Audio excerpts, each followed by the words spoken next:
Bonjour à tous. Pourquoi votre partenaire semble-t-il ne jamais remarquer ce qui vous paraît évident? Comment se fait-il que vous puissiez vivre la même situation et en avoir des perceptions totalement différentes? Et si la clé résidait dans vos patterns d'attention automatiques? Aujourd'hui, nous allons parler de l'approche d'Hélène Palmer pour comprendre les dynamiques de couple à travers l'énéagramme. Hélène Palmer, psychologue et pionnière de l'énéagramme, est reconnue pour sa méthode dite de la tradition orale, où elle fait témoigner directement des personnes de chaque profil. Elle est l'auteure de l'énéagramme, se connaître et mieux comprendre les autres, et elle a mis en lumière comment nos patterns d'attention automatique façonnent notre expérience relationnelle. Alors, Hélène Palmer a découvert que chaque profil énéagramme développe ce qu'elle appelle un pattern d'attention spécifique.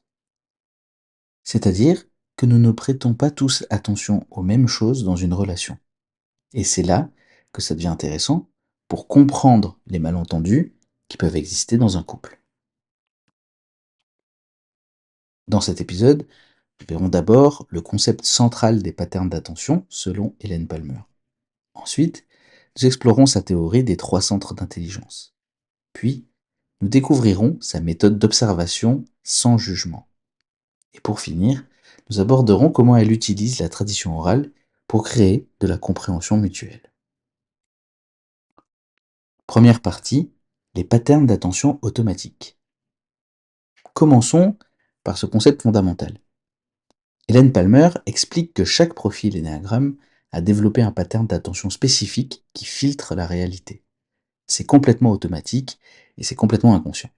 Par exemple, elle observe qu'un profil 1 porterait automatiquement son attention sur ce qui doit être corrigé ou amélioré. Dans le couple, cette personne remarquerait immédiatement ce qui ne va pas. Maintenant, un profil 7 dirigerait naturellement son attention vers les possibilités positives et les options plaisantes.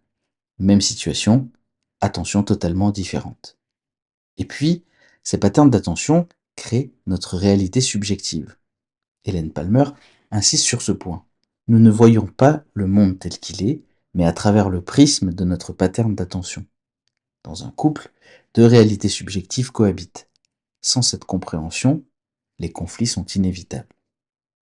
Elle nous enseigne que reconnaître son propre pattern, c'est le premier pas vers la liberté. Ensuite, comprendre celui de son partenaire permet de sortir des jugements et d'entrer dans la compassion. Deuxième partie, les centres d'intelligence. Hélène Palmer structure l'énéagramme autour de 3 centres d'intelligence. Le centre mental, le centre émotionnel et le centre instinctif.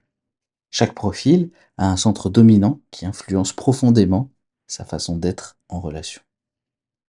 Les profils du centre instinctif réagiraient d'abord par l'action et le contrôle. Dans le couple, ils chercheraient à maintenir leur autonomie et résisteraient à ce qu'ils perçoivent comme de la domination. Les profils du centre émotionnel seraient centrés sur l'identité et l'image. Ils auraient besoin de se sentir vus et appréciés pour ce qu'ils sont vraiment. Quant au profil de centre mental, ils chercheraient la sécurité et la certitude.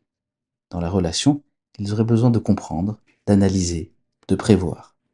Hélène Palmer montre comment ces différences de centre créent des dynamiques spécifiques dans le couple. Troisième partie, l'observation sans jugement. Maintenant, parlons de la méthode pratique d'Hélène Palmer. Elle prône l'observation sans jugement comme base de compréhension mutuelle, c'est-à-dire apprendre à observer les comportements de son partenaire sans immédiatement les interpréter ou les critiquer. Bien, c'est plus difficile qu'il n'y paraît. Notre pattern d'attention nous pousse constamment à interpréter selon notre propre filtre. Et Hélène Palmer nous invite à observer ce qu'elle appelle le témoin intérieur, cette partie de nous qui est capable d'observer sans juger. Dans ses ateliers, elle fait pratiquer des exercices d'observation où les partenaires décrivent simplement ce qu'ils voient sans ajouter d'interprétation. Je vois que tu fronces les sourcils plutôt que tu es fâché. Cette pratique transforme la dynamique relationnelle. Quatrième partie, la tradition orale pour comprendre l'autre. Et puis, il y a l'approche d'Hélène Palmer, la tradition orale. Au lieu d'expliquer théoriquement chaque profil, elle fait témoigner des panels de personnes du même profil sur leur expérience interne. Imaginez écouter plusieurs personnes du même profil que votre partenaire décrire leur monde intérieur, leurs peurs, leurs désirs profonds. C'est vraiment révélateur. On comprend soudain que ce n'est pas personnel, c'est le pattern du profil qui s'exprime. Hélène Palmer raconte que des couples ont des déclics majeurs en écoutant ces témoignages. Ah, donc quand il fait ça, ce n'est pas contre moi, c'est son pattern qui cherche la sécurité. Ou, maintenant, je comprends pourquoi elle a tant besoin de reconnaissance, c'est son centre émotionnel qui s'exprime. Cette méthode crée une compréhension profonde qui va au-delà de l'intellect. On ressent vraiment la réalité de l'autre. Conclusion. Voyez-vous, Hélène Palmer nous offre une approche concrète et profonde pour naviguer dans la complexité du couple. En comprenant les patterns d'attention, les centres d'intelligence, et en pratiquant l'observation sans jugement, nous pouvons créer un espace de compréhension mutuelle authentique. L'important, c'est de se rappeler que notre partenaire vit dans un monde subjectif différent du nôtre, et surtout que c'est normal. L'énéagramme devient alors un pont entre ces deux mondes, permettant une rencontre véritable, au-delà des malentendus automatiques. Dans notre prochain épisode de la série Collectif, nous explorerons avec Ginger Lapid-Bogda comment identifier et développer un style de leadership naturel grâce à l'appui de l'énéagramme. Merci pour votre écoute.